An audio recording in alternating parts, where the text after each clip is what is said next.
O Mother Nui, stretch high above this valley. Your starry body is our glory.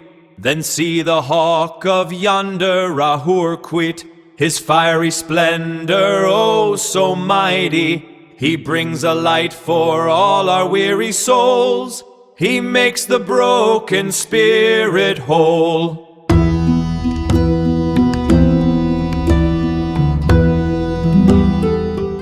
You usually picture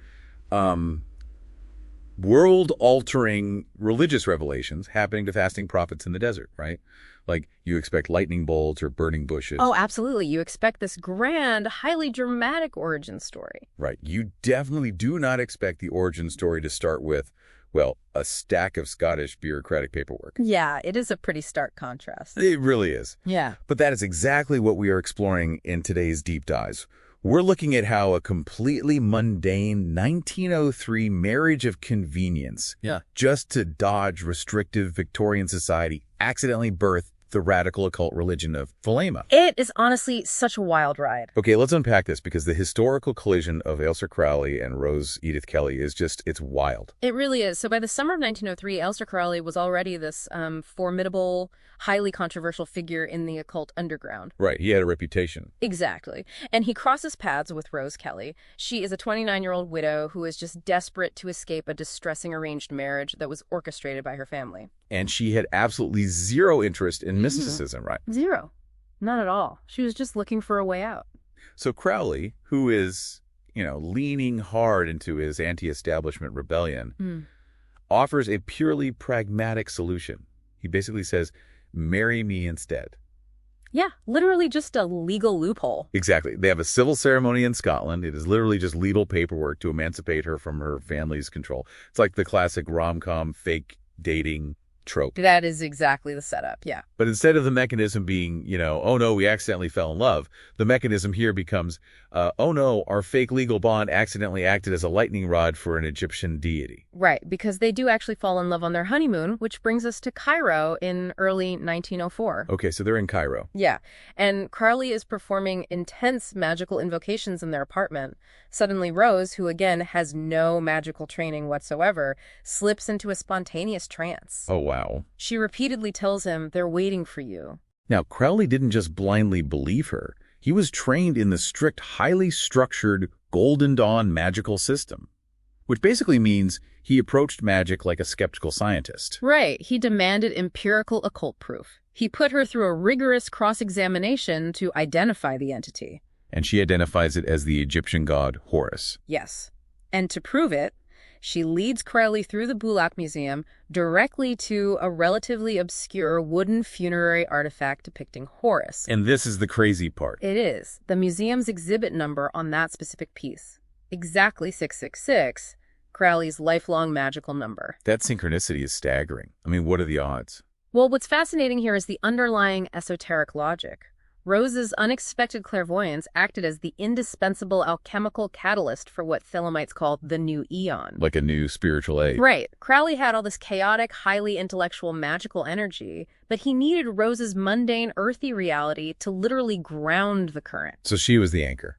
Yes, her presence was the mechanical necessity that allowed him to safely receive the 3-day dictation of Thelema's sacred text, Liber al Villages. So this bureaucratic union literally anchors a cosmic paradigm. And today, Thelemites celebrate August 12th as the feast for the first night of the prophet and his bride. They do, yeah. But I have to push back on this celebration a bit. The sacred text mandates this feast be celebrated with joy and beauty.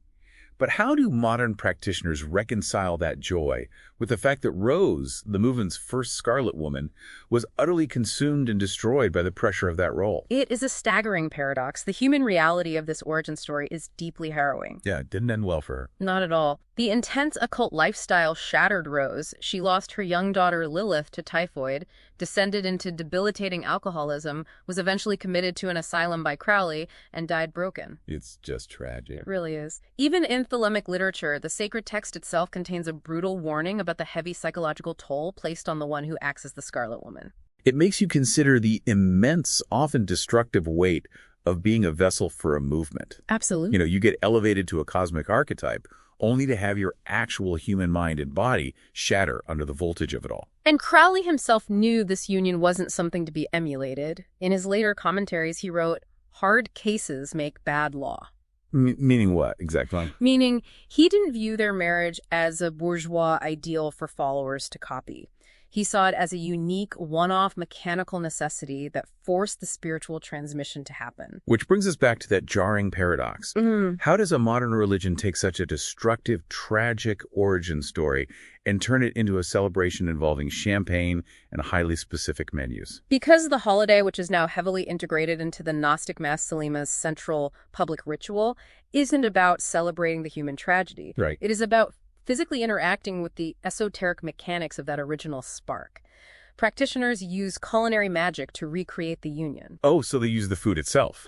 Exactly. They curate menus combining airy foods, representing Crowley's active intellectual elements, with earthy foods, representing Rose's grounding presence. And they drink a lot of champagne to fulfill the religious mandate for wines that foam, right? Yeah. Evoking the effervescence of that original honeymoon in Cairo. Yes.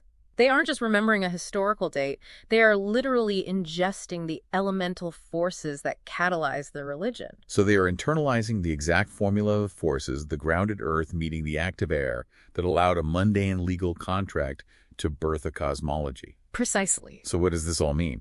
Well, a single historical union bridged the mundane and the macrocosmic. It really did. Which leaves you with a final thought to mull over today. If a simple act of rebellion, a fake civil marriage to dodge societal pressure could inadvertently act as a lightning rod to rewrite an entire spiritual cosmology, what everyday, seemingly mundane choices are you making right now? That is a fascinating question. Choices that might have unseen macrocosmic ripple effects long after you're gone.